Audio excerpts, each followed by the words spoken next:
우리가 매주일 이 성령의 열매에 대해서 말씀을 함께 나누고 있습니다. 이제 말씀이 종반부를 향해서 달려가고 있는데요. 오늘은 9가지 열매 가운데 제 7번째 열매가 되는 충성이라고 하는 이 열매에 대해서 우리들이 함께 생각을 하려고 합니다.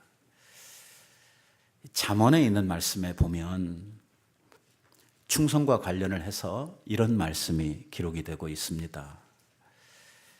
충성된 사자는 그를 보낸 이에게 마치 추수하는 날의 얼음 냉수와 같아서 그 주인의 마음을 시원하게 하느니라 하는 이러한 말씀이 있습니다.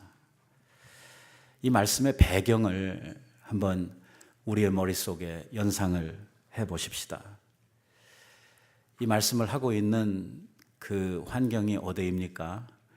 그 팔레스타인 땅에 건조하고 메마른 사막의 뜨거운 땡볕 밑에 이 추수를 하는 이 일이 얼마나 고되고 힘든 이러한 일입니까? 그리고 일을 하는 동안 얼마나 많은 갈증이 유발되는 이러한 상황이겠습니까? 이렇게 목이 타고 갈증이 일어나는 상황 속에서 얼음 냉수 같은 이러한 것이야말로 정말 그 무엇으로도 표현할 수 없는 아주 시원한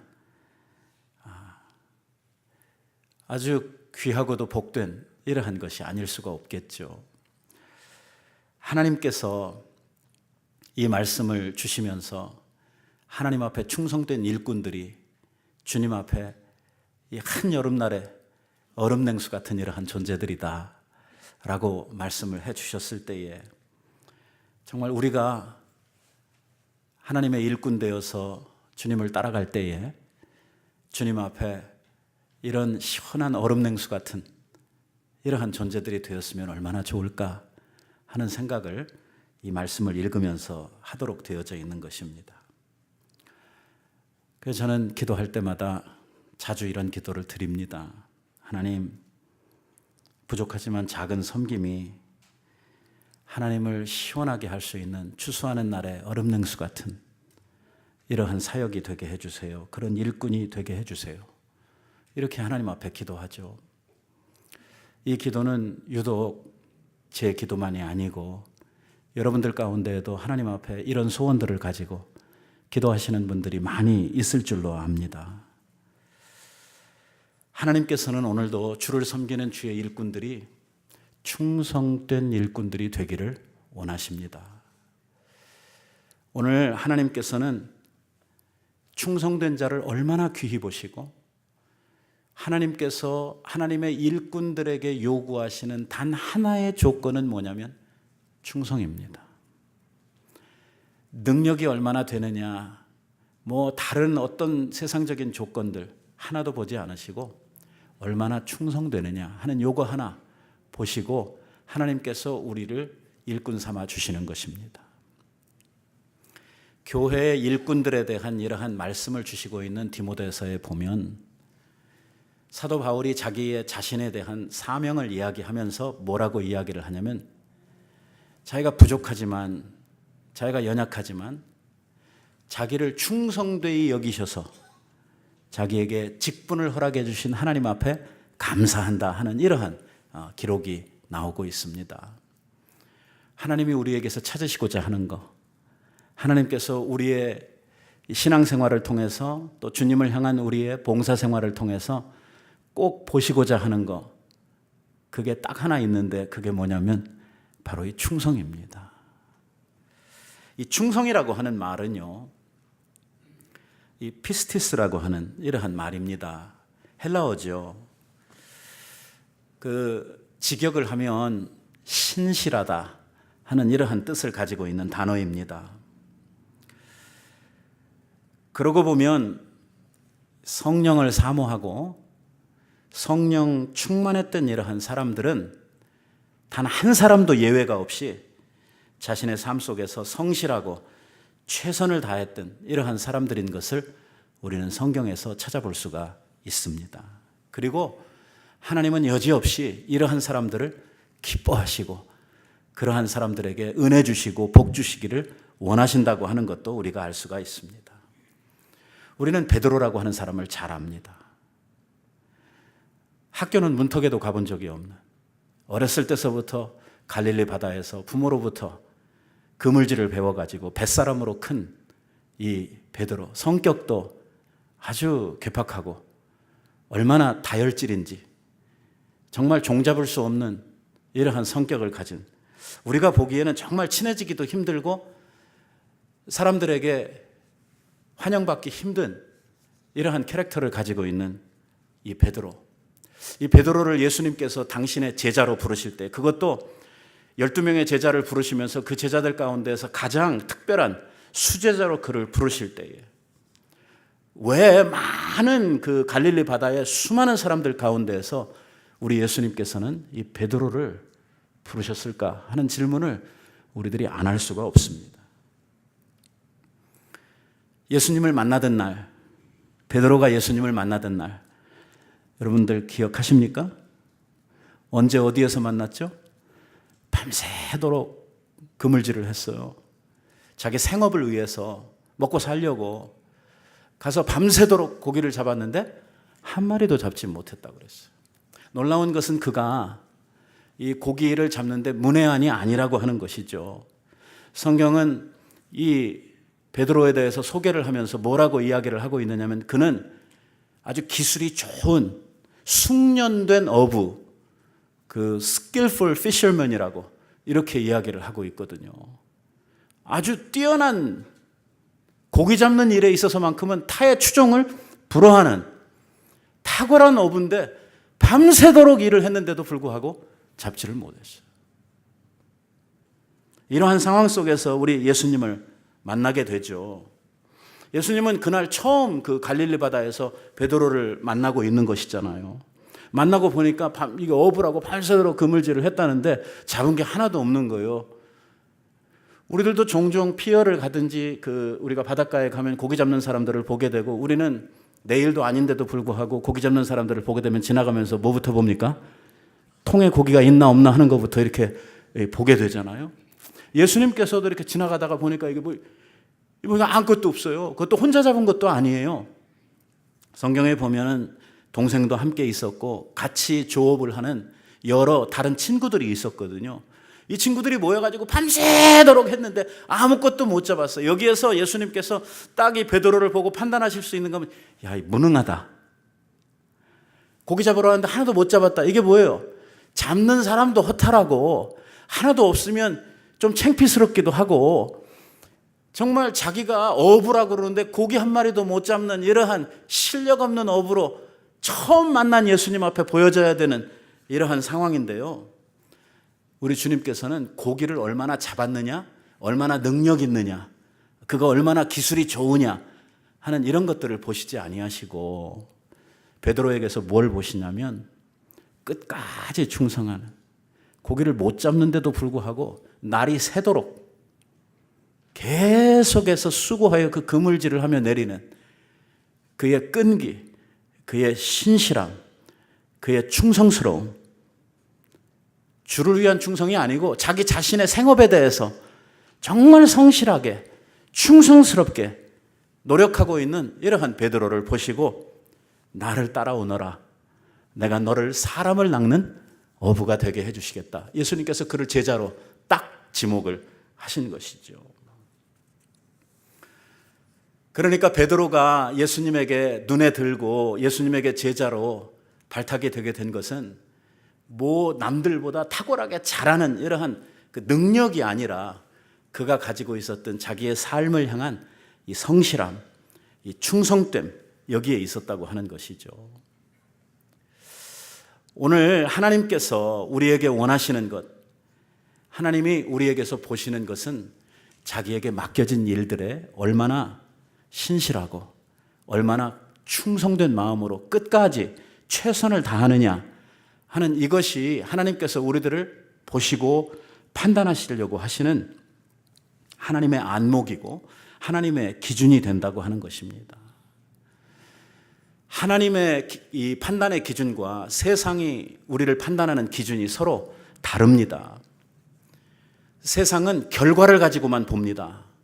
세상은 어떻게 벌었든지 뭘 어떻게 했든지 상관없이 많이 모아놨으면 되고 결과만 좋으면 된다고 하는 이러한 사고방식을 가지고 세상은 달려갑니다. 그러니까 뭐로 가도 서울만 가면 된다 하는 이러한 식의 사고방식을 가지고 사기를 치든지 남을 아프게 하든지 상관없이 그저 결과만 자기 원하는 욕심만 채우면 된다고 하는 이러한 사고방식들이고, 이렇게 이룬 결과들에 대해서 사람들은 야 대단하다고 그러면서 칭찬도 하고 박수도 치고 인정을 해주죠.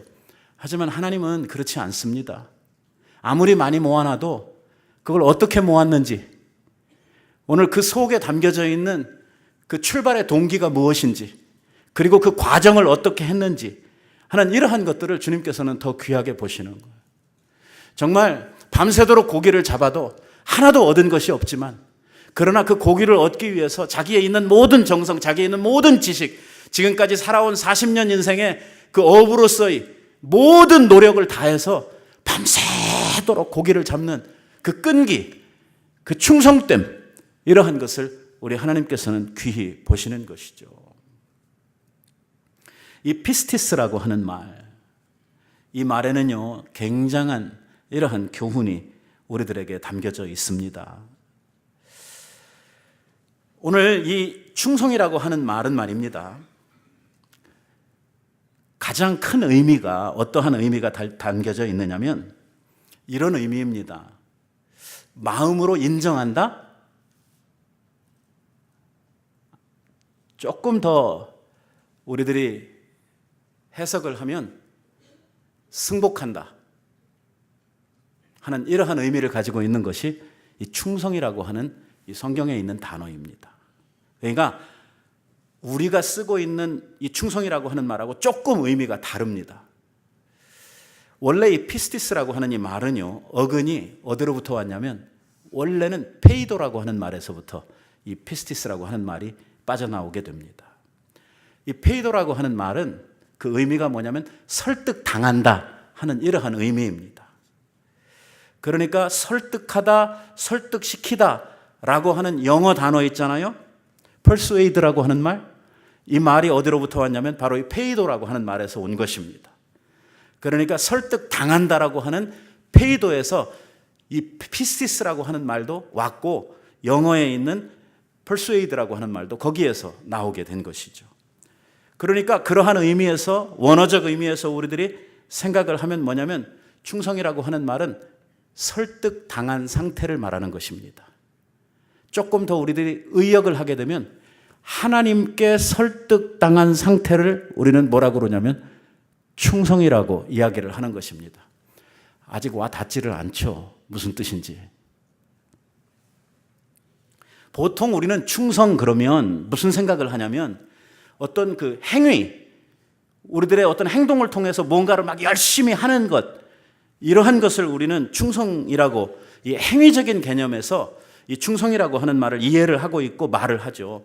헌신하고 땀 흘리고 봉사하고 열심히 하는 어떤 그런 것을 우리는 충성이다 이렇게 생각을 하는데, 물론 그런 의미가 없는 거 아니에요. 있어요. 하지만 오늘 성령의 열매로서의 충성을 이야기할 때 이 충성의 보다 더 깊은 의미는 어디에 있느냐면 내적인, 그냥 밖으로 나타나는 우리들의 어떤 행동의 상태가 아니라 내적인 우리들의 마음 안에 있는 마음의 상태를 말하는데, 그 상태가 어떤 상태이냐면 하나님께 설득당한 상태, 다시 말하면 하나님께 승복한, 두 손 두 발 다 들은, 하나님에게 그냥 다 모든 것을 항복하고 나아가는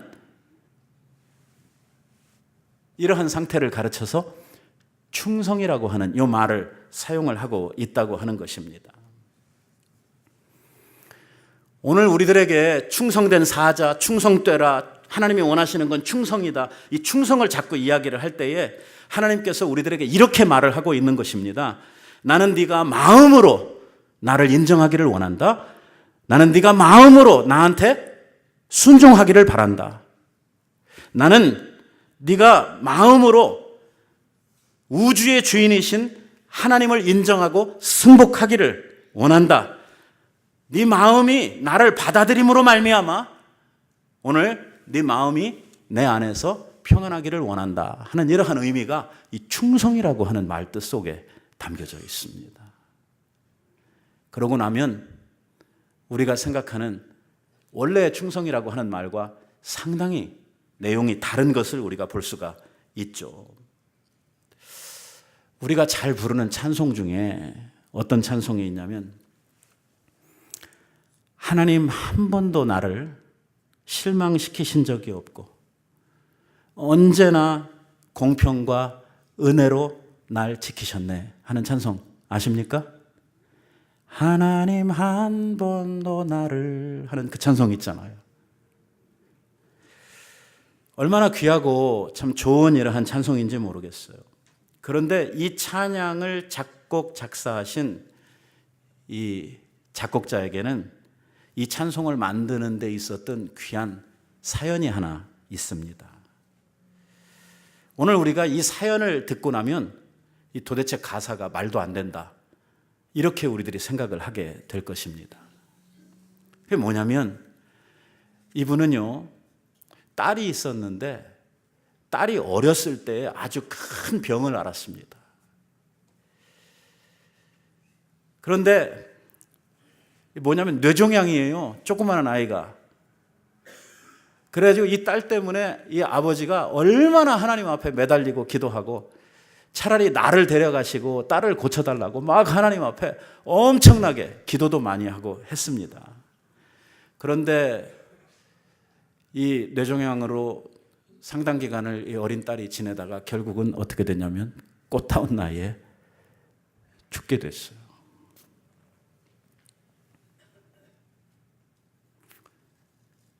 얼마나 아버지의 마음이 아프겠어요.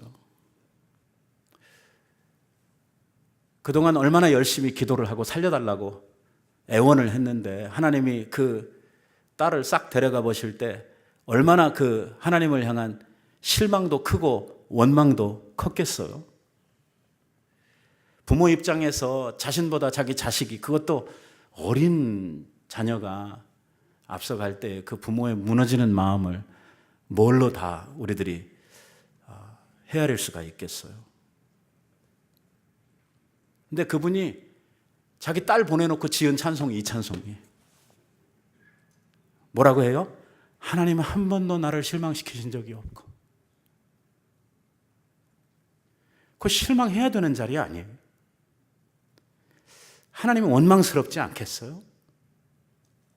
다른 일도 아니고 자기 딸을, 그 사랑하는 딸을, 여러분들이 앞에 보고 있는 저 화면에 있는 분이 최용덕 씨죠. 저분 자신도 많은 병을 가지고 있어요.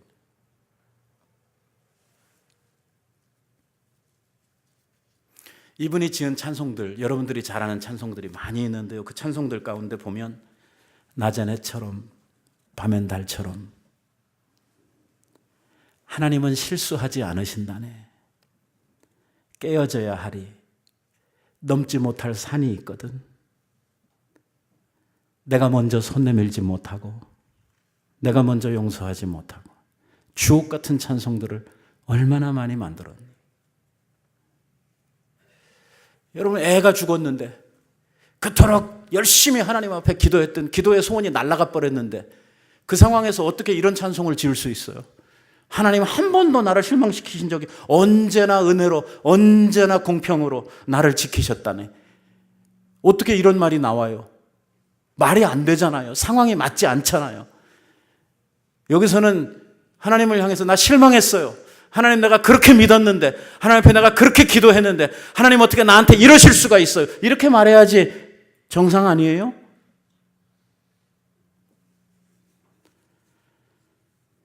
바로 그분의 마음이 하나님에게 승복한 상태, 하나님이 하신 일이라고 하면 무엇이든지 나는 인정하겠다고 하는 말이에요.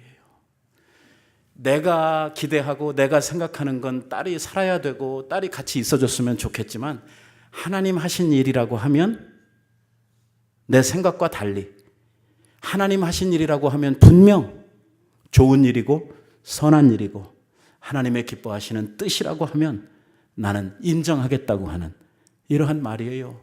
그러니까 하나님은 실수하지 않는다는 거예요. 자기 자식의 죽음도 실수로 우리 아이가 죽은 게 아니라고 이렇게 지금 고백을 하고 있는 거예요. 이렇게 하나님에게 승복한 상태. 당장은 자기 머리로 다 이해할 수 없고 납득도 안 되지만 영혼과 영혼을 이어가시는 하나님 앞에서 하루살이만 또 못한 우리의 인생, 내 한 치 앞도 내다볼 수 없는 아무것도 모르는 우리가 하나님의 그 깊으시고 크신 뜻을 어떻게 다 이해할 수가 있느냐. 하나님이 하신 일이라고 하면 하나님은 실수가 없으신 하나님이시니까 나는 인정할 수밖에 없다. 요 마음이 뭐냐면 충성된 마음이에요. 변함없는. 잘해주면 좋아했다가 조금 자기한테 하면 또 삐죽댔다가 이때는 좋다고 찬양하다가 조금 잘못 돌아가면 막 원망하고 막 이래. 이건 충성됨이 아니란 말이에요. 하나님을 인정하는 거예요. 매사에 나한테 좋은 때만, 나한테 잘해줄 때만 아니요. 영원부터 영원까지 계시고 인류의 모든 대소사를 운행하시는 하나님의 뜻이라고 하면 우리는 그것을 그대로 인정하고 그대로 순복하고 주님 앞에 살겠다고 하는 이 마음의 상태, 이게 뭐냐? 충성이에요. 충성. 이러한 하나님에게 마음을 드린, 하나님을 인정하는, 하나님 앞에 충성된 이러한 사람들에게 주시는 하나님의 놀라운 선물이 있으니 그게 뭐냐면 평안이에요. 평안. 최용덕 씨도 딸 보내고 나서 하나님 앞에 무한한 평안을 누리며 이 찬송을 짓고 있는 거예요. 최용덕 씨만 그런 거 아니에요. 성경에 나오는 다윗이라고 하는 사람이 있죠. 아들이 죽게 됐잖아요. 밧세바 사이에서 나온 아들. 하나님께서 그를 죽이시겠다고 하셨잖아요. 그거 살려달라고 밥도 안 먹고 잠도 안 자고 철야하면서 금식하면서 이 아들 살려달라고 이 다윗이 얼마나 기도했어요. 침상에 막 떠내려갈 정도로 눈물을 흘리며 하나님 앞에 기도했어요. 근데 어떻게 됐나요? 결국은 죽었어요. 그러고 났더니 그 다음에 어떡합니까 다윗이? 아이 딱 죽고 나니까 깨끗이 씻고 나가서 밥 먹더라는 거예요. 이게 좋은 아버지예요? 아이가 죽어서 실성했어요? 아니에요. 하나님을 인정하는 거예요. 하나님에게 순복하는 거예요. 그러니까 그 마음에 하나님께서 뭘 주시냐면 평안을 선물로 주시는 거예요. 그 슬픔을 이길 수 있는, 그 상황을 이길 수 있는 이러한 큰 평안을 하나님께서 그 마음에 허락해 주시는 것이죠.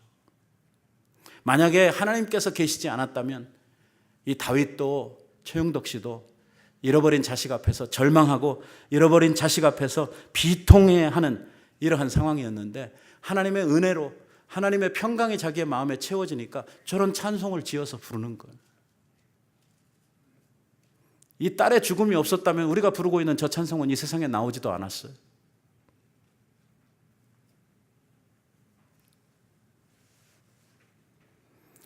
오늘 우리들에게 이러한 은혜가 있어야 합니다. 우리의 마음으로 하나님 앞에 승복당하고 설득당해서 영적으로 온전히 하나님의 뜻대로만 살겠다고 하는 충성된 마음이 우리 안에 있을 때에 하나님께서 우리들에게 흔들리지 않는 샬롬, 이 평강의 복을 우리들에게 허락해 주시는 줄로 믿습니다.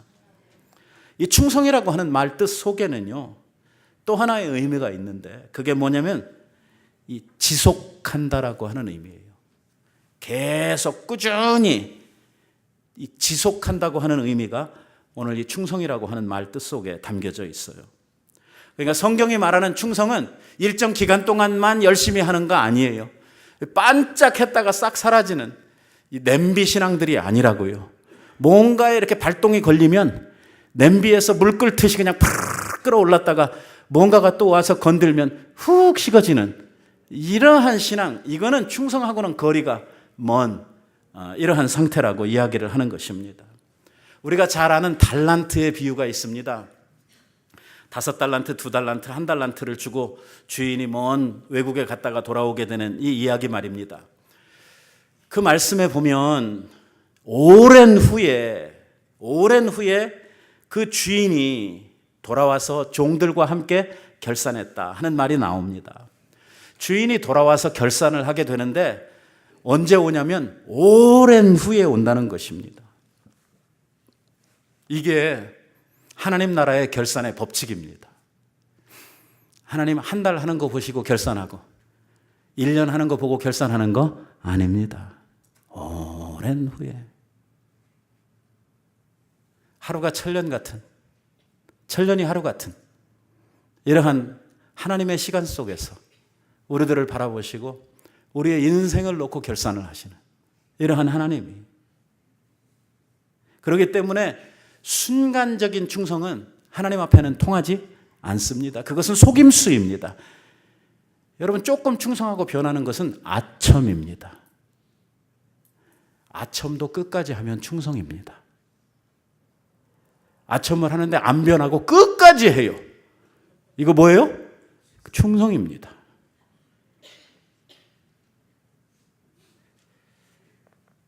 성경에 나오는 엘리야와 엘리사 이야기가 있지 않습니까? 엘리야가 거의 죽게 되었을 때에 엘리사가 엘리야 앞에 가서 자기의 소원을 말합니다. 그 소원이 뭡니까? 당신에게 있었던 영감을 좀 내게도 달라는 겁니다. 그런데 제자가요, 이 마음이 굉장히 커요. 그 속에 있는 그 믿음의 그릇이 굉장히 큽니다. 뭐라고 이야기를 하냐면, 그 엘리야가 얼마나 능력 있는 선지자입니까? 당신에게 있었던 그 능력을 내게도 좀 주십시오. 좀 반만 나눠주십시오. 이렇게 해도 대단할 것 같은데 아니에요. 뭐라고 이야기를 하냐면, 당신에게 있었던 그 능력의 갑절을 내게 주십시오. 이렇게 이제 임종을 앞두고 있는 이러한 자기 스승에게 와가지고 이야기를 하는 거예요. 그러니까 이 엘리야가 뭐라고 이야기를 하냐면, 내가 너한테 줄 게 별로 없다는 것입니다. 그러니 너는 하나님께서 주실 테니 가서 네 있던 곳에 머물러라. 네 원래 있었던 그곳에 가 있어라. 이렇게 이야기를 하고 이 엘리야가 자기 길을 떠납니다. 그런데 엘리사가 이 자기 스승 엘리야를 놔주지를 않습니다. 쫓아가요. 이거 너무 길잖아요. 그 이야기가. 여러분들 잘 아시잖아요. 거기에 나오는 그 내용들을 보면은 이 엘리야가 엘리사를 두고 자꾸만 자기의 길을 이렇게 재촉해서 가게 되는데요. 거기에 보면은 그 가는 곳들이 상당히 먼 이러한 지역들을 움직이고 있어요. 길갈에서 베델로, 베델에서 여리고로, 여리고에서 요단으로 이렇게 지역을 여러 차례 옮겨가면서 이 계속해서 엘리사에게 너 돌아가라고 이야기를 하고 있는데도 불구하고 그 제자였던 엘리사는 스승에게 내게 그 은혜를 주시기 전까지는 당신을 절대로 떠나지 않겠습니다 하면서 끝까지 매달리게 되죠. 성경 말씀에 보면은요, 거기에 나오는 말씀들이 이렇게 돼 있어요. 엘리사가 이르되 여호와께서 살아계심과 당신의 영혼이 살아있음을 두고 맹세하노니 내가 당신을 떠나지 않겠나이다. 뭐 안 하면, 그 영감을 갑절로 주시지 않으면 안 떠나겠다 이거예요. 그러니까 뭐 안 가겠다고 붙어 당기는데 어떡하겠어요? 엘리야는 엘리야대로 자기의 길을 가고, 그러면 엘리사는 졸졸졸 옆에서 계속해서 쫓아가고, 그래서 그 엘리야가 마지막 가는 그 길에 그 선지 생도들을 다 만나고 그들을 위로하고 그들에게 당부할 말들이 있어서 그 지역들을 다 돌아다니는데 여기를 다 쫓아다니는 거예요. 길갈에서 베델로, 베델에서 여리고로 하면서. 근데 거기 갈 때마다 계속 이야기가 똑같이 나와요. 성경을 여러분들이 읽어보시면 상당히 지루해요. 왜? 똑같은 말들이 계속 장소를 바꿔가면서 반복이 되고 있어요. 상당히 길게 말이에요. 맨 마지막에 요단에 이르러서 또 거기에서 똑같은 이야기가 나와요. 6절에 보면은 이런 말씀이 나오는 거예요. 엘리야가 엘리사에게 이르되 청컨대 너는 여기에 머무르라. 여호와께서 나를 요단으로 보내시느니라 하니 그가 이르되 여호와께서 살아계심과 당신의 영혼이 살아있음을 두고 내가 맹세하노니 내가 당신을 떠나지 아니하겠나이다 하는지라. 이에 두 사람이 같이 가니라. 저 똑같은 이야기가 계속해서 나오는 거예요. 성경에는요, 저 이야기가 장소가 4번 바뀌었기 때문에 그 정도로 끝났는데, 만약에 안 줬으면 10번이면 10번, 20번이면 20번 이게 갈판이에요. 엘리사가 엘리야의 수제자로 이렇게 선택이 되고 엘리야를 뒤에 있는 이스라엘의 영성을 전수받게 된 데는 뭐가 있냐면 그 신실함이 있다는 거예요. 그 충성됨이 있다. 지속적으로 은혜를 구하는 이러한 그의 충성됨이 있다고 하는 것을 우리는 보게 됩니다. 스승인 엘리야가 고만 따라오너라 고만 따라오너라 그래도 아닙니다. 아닙니다. 내가 그 은혜를 받기까지는 당신을 절대로 떠나지 않겠습니다. 계속 쫓아가는. 이게 뭐냐면 이게 바로 피스티스. 이게 바로 신실함, 충성됨이에요. 그러고 보면 우리 시대는요, 너무 똑똑한 게 화근인 것 같아요. 우리에게는 인내도 없고 이런 충성됨도 없어요. 하여튼 머리들이 얼마나 빨리 도는지요. 눈치 딱 봐서 하고 싶은 말이 있지만 여기가 강단이라 눈치 딱 봐가지고 벌써 아니다 싶으면 딱 돌아서는 거예요. 하나님을 섬기는 일에 있어서도 똑같아요. 계산이 얼마나 빠른지 몰라. 지나치게 영역해요. 그래서 하나님이 원하시는 길로 가는 게 아니고 항상 지름길을 찾아요. 어떻게 해야지 빨리 내가 원하는 것들을 얻을 수 있을까?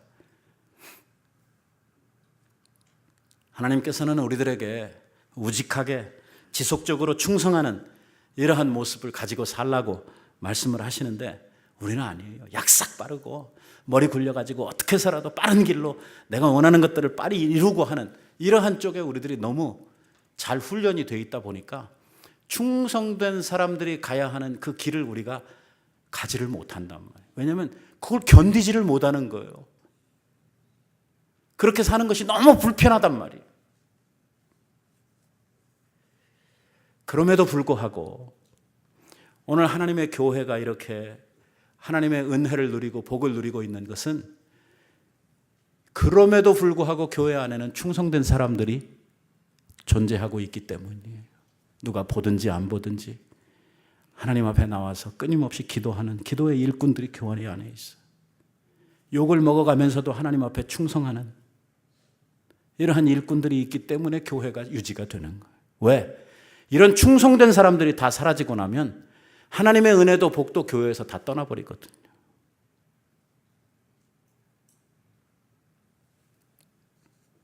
오늘 우리 교회도 마찬가지예요.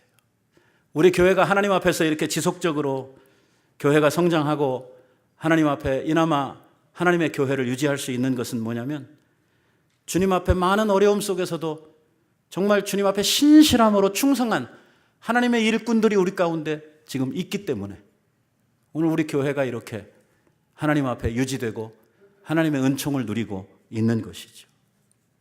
요즘 목사님들끼리 이렇게 만나서 교회 이야기를 하고 또 하나님의 일들을 이렇게 이야기하고 나면 교회 어떻습니까? 하는 이러한 것을 묻죠. 대부분의 목사님들이 하시는 말씀이 뭐냐면 그냥 현상 유지만 하고 있어도 최고죠. 이런 이야기를 해요. 왜? 미국 교회고 한국 교회고 요즘 교회들이 전부 다 역성장을 하고 있거든. 뒤로 가고 있단 말이에요. 이민교회들 어제 서 있나 싶었더니 그 다음날 보면 없어져 버린다. 그야말로 8년 전에 제가 이 지역에 들어왔을 때 이 지역에 계시는 좀 나이 드신 목사님께서 송 목사 교회 큰다고 좋아할 거 없어. 조금 있으면 깨질 거야.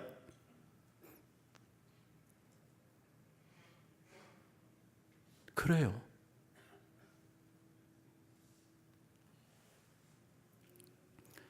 이러한 현상 속에서 이러한 현실 속에서 이 교회가 그래도 하나님 앞에 이렇게 온전히 서 있는 것은 우리 가운데 있는 충성된 일꾼들이 있다는 것입니다. 하나님이 그래서 교회를 붙드시고 교회에 은혜를 주시고 하나님께서 우리를 축복하시는 줄로 믿습니다. 저는 이 교회를 상당히 일찍 오는 목회자 중에 하나입니다. 제가 잘 아는 어떤 목사님은 제 선배 목사님인데 여기뿐 아니에요. 또 누군가 생각하실 필요 없어요. 여러분들 모르시는 분들이에요. 저 LA에 계시는 분이에요. 우리 노회장도 지내고 제 선배 목사님인데 이분은요 주일날 교회를 몇 시에 가냐면 11시 예배인데 11시 5분에 갑니다. 사실이에요. 거짓말 아니에요. 제가 거짓말하는 거 여러분들 보셨어요? 제가 이분요 노회장 때 우리 교회 임직예배 초청해 놓고요, 임직예배에 몇 시에 오셨냐면 5시 반에 예배드리기로 했는데 설교를 맡으신 분이 이 노회장이, 그분이 오셔야 시작할 거 아니에요. 딴 건 뭐 딴 분으로 이렇게 대체할 수 있지만 설교는 대체가 안 되잖아요. 몇 시에 왔냐면 1시간 지나서 6시 반에 왔어요. 그래서 1시간 반 동안 찬양팀이 노래하고 있었어요. 그런 목사님들도 계시더라고요.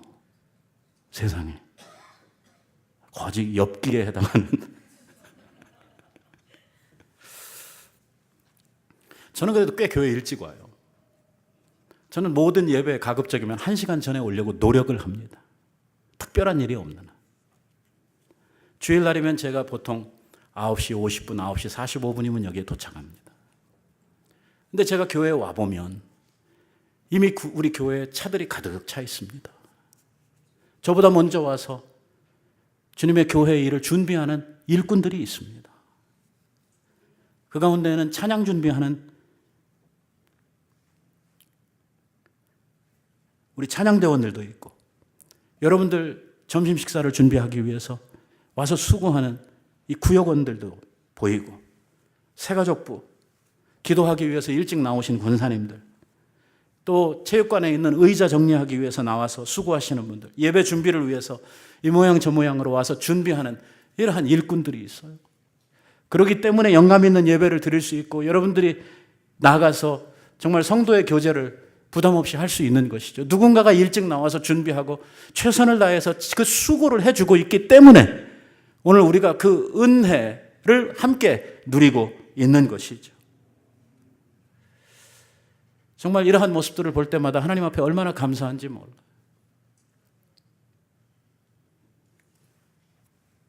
그래서 새벽에 나와 기도할 때에 하나님 앞에 구합니다.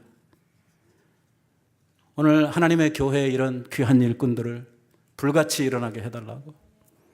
하나님께서 반짝 열심이 아니라 변함없이 하나님을 사랑하고 예배를 위해서 신실한 이러한 하나님의 일꾼들로 주님께서 영원부터 영원까지 사용해달라고 하나님 앞에 기도하는 것이죠. 바로 이렇게 끊임없이 드리는 이 성도들의 충성이 교회를 세워가게 되는 것입니다.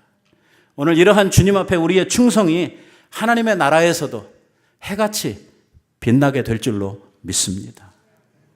오늘 사도 바울은 고린도서에서 이런 고백을 합니다. 사람이 마땅히 우리를 그리스도의 일꾼이요 하나님의 비밀을 맡은 자로 여길지어다. 그리고 맡은 자들에게 구할 것은 충성이니라 라고 말씀을 하고 있어요. 바울이 왜 이런 말을 했을까?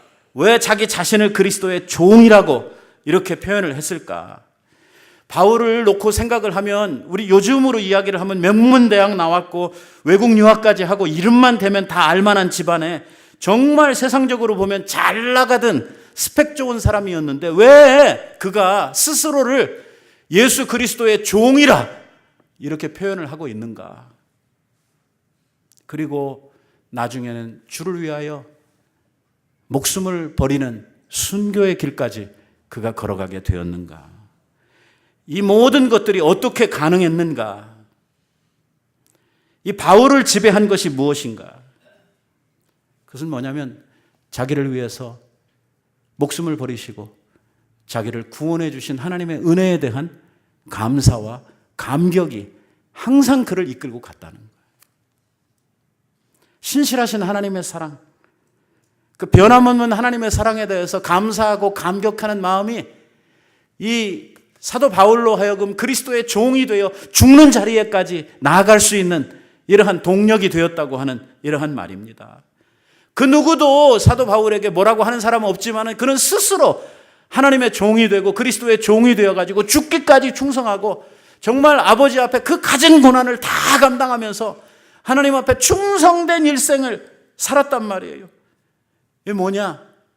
하나님이 주신 은혜에 대한 감격 때문이에요. 이에 대한 감사 때문이죠. 언젠가 성경을 보다가 바울이 하고 있는 고백 때문에 눈물을 펑펑 흘린 적이 있어요. 사도행전 20장 22절에 있는 말씀을 읽으면서 보라, 이제 내가 심령의 매임을 받아 예루살렘으로 가는데 내가 거기에서 무슨 일을 만날는지 알지 못하노라. 지금 뭐하러 가는 거예요? 뭐하러? 죽으러 가는 길이에요. 피하고 싶지 않겠어. 죽는 길인데, 빤한 길인데, 아는데 도망가고 싶지 않겠어요?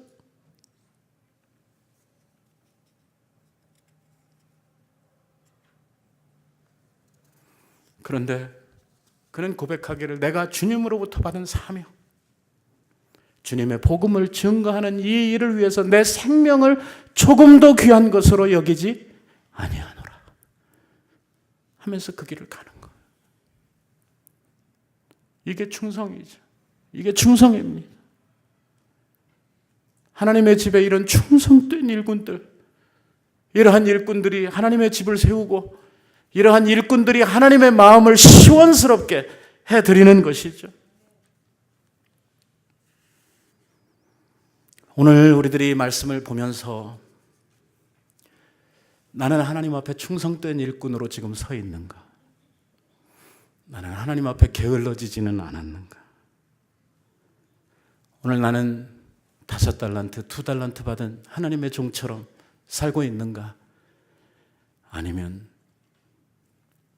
1달란트 받은 종처럼 살고 있는가?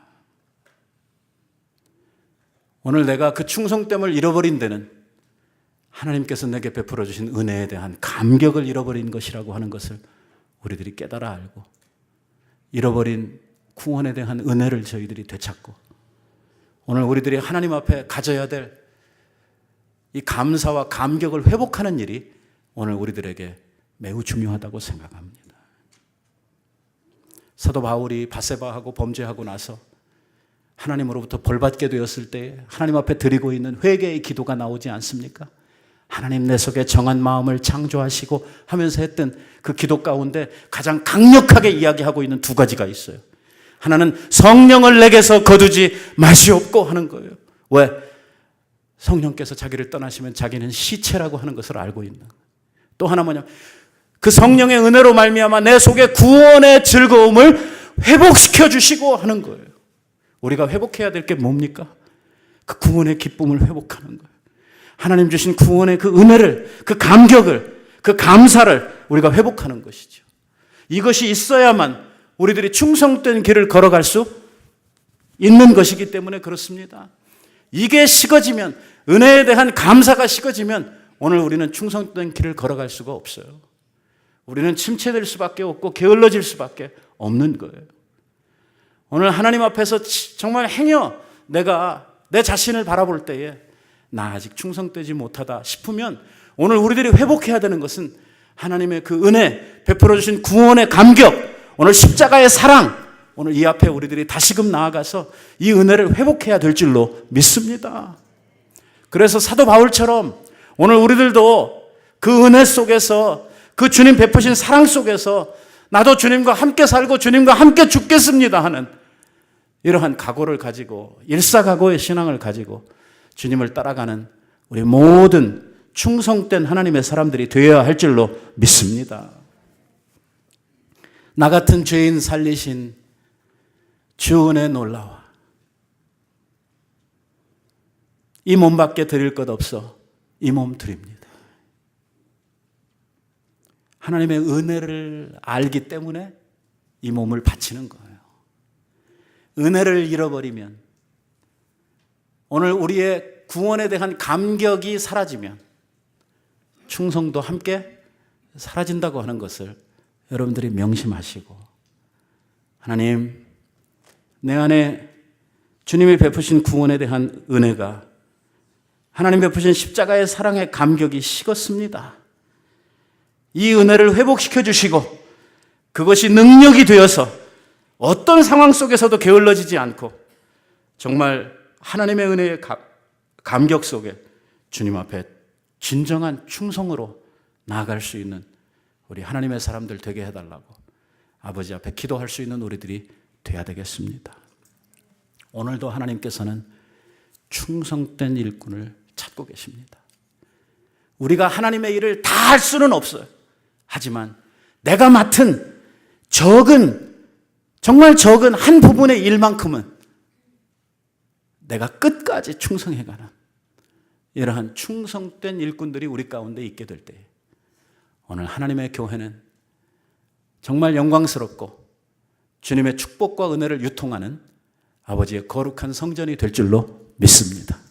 이런 교회 우리들이 함께 만들어가기를 우리 예수님의 이름으로 축원드립니다. 기도하십시다. 자비하시